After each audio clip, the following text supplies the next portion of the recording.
तुमच्या अंगाला सतत खाज येते, तुमच्या अंगावरती लाल लाल चट्टे उठतात, तुम्हाला सोरायसिसचे पॅच आहेत, बघा हे सगळे त्वचा विकार आहेत.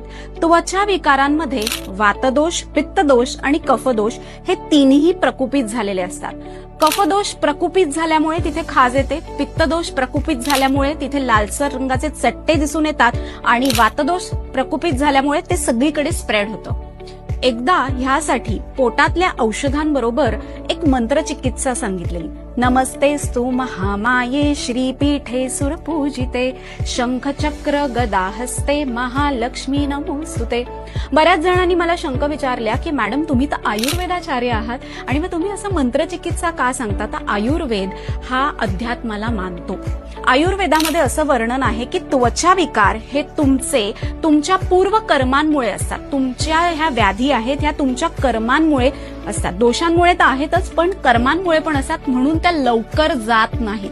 आणि आपल्या पूर्वजन्मातलं कर्म काय आपल्याला काय माहिती? तर त्यासाठी हे महालक्ष्मी अष्टकच का? तर महालक्ष्मी अष्टकात असा उल्लेख आहे की हे स्तोत्र जो दिवसभरात 3 वेळा म्हणतो त्याच्या पापांचा नाश होतो. अनेक जणांनी हा उपाय केला, त्यांना खूप छान रिझल्ट आले. तुम्ही पण हा उपाय केला असेल, तुम्हाला काय फरक जाणवला ते आम्हाला नक्की कळवा.